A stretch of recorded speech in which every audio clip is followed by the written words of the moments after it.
You ever have that feeling where you know all the right words, but your English just doesn't quite flow the way you want it to? Well, today we're going to unlock a few super simple but really powerful shifts that can make a huge impact on how natural you sound when you speak. It's a frustrating feeling, right? You've put in the work, you've studied the grammar, you've built up your vocabulary, but you still have this nagging worry that these tiny little mistakes are holding you back. Well, I've got great news for you. They're small, and more importantly, they are so easy to fix. You see, sounding more like a native speaker isn't about memorizing thousands of new words or anything like that. A lot of the time, the real secret is just mastering a handful of these common little quirks that make all the difference in a normal, everyday conversation. So in this explainer, we're going to get super focused. We're going to look at two really common word mix-ups, and then two little secrets of American English pronunciation. And the best part?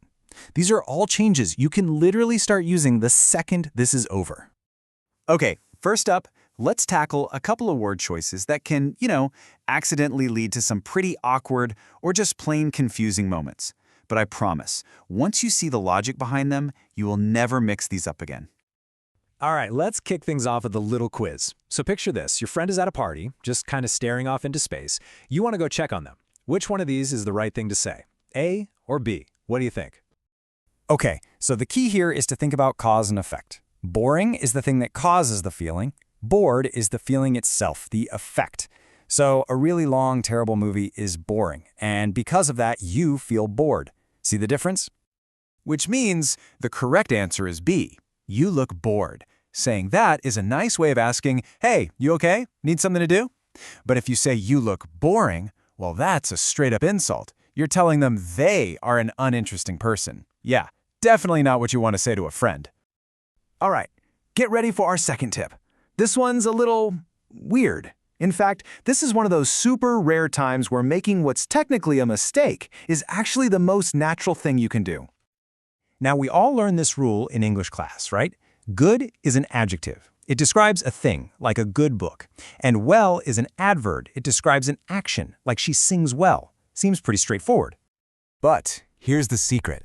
If somebody asks you, how are you doing? The grammatically perfect, textbook answer is, I'm doing well.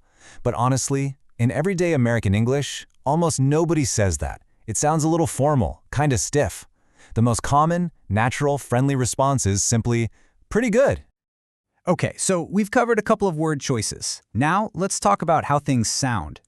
We're going to dive into two really subtle pronunciation habits that native speakers use all the time, probably without even realizing they're doing it. Our first little pronunciation secret is called the stopped T. And trust me, this one is a total game changer for sounding more American. Basically, for a T sound at the end of a word, you move your tongue into position like you're about to say it, but then you just stop. You don't release that little puff of air. The sound just gets cut right off. Let's try it. Listen to how I say this phrase. Don't bite the hand. Hear that? I'm not saying don't-ta or bit-ta with a puff of air. The sound just stops. Don't bite. This tiny trick instantly makes your speech so much smoother. Okay, on to our final pronunciation secret. Let's take a really common phrase. I want you to try saying this out loud right now. Get out of. Got it? Now, how do you think that sounds in a fast, natural, everyday conversation?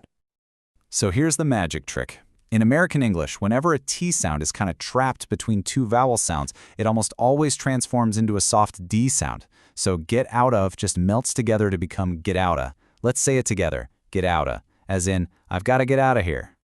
And this right here, this is one of the main reasons why so many people think native English sounds like it's spoken at lightning speed. It's not always about being faster, it's just about being more connected. We don't say every single sound perfectly. We link them all together to create this smooth, continuous flow. So there you have it. We've gone over 4 really small changes, but honestly, they can have a massive impact on how your English sounds, and, even more importantly, how confident you feel when you're the one speaking. So let's do a quick recap of our 4 big takeaways. Number 1, remember, bored is the feeling, boring is the cause.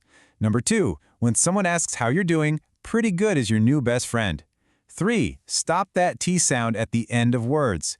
And 4, let that T turn into a D sound between vowels to link your words together. At the end of the day, remember that fluency is not about being perfect. It's about understanding these little shortcuts and tricks that create the real rhythm and music of a language. Mastering these is what's going to unlock that next level of confidence for you. So now the real work begins.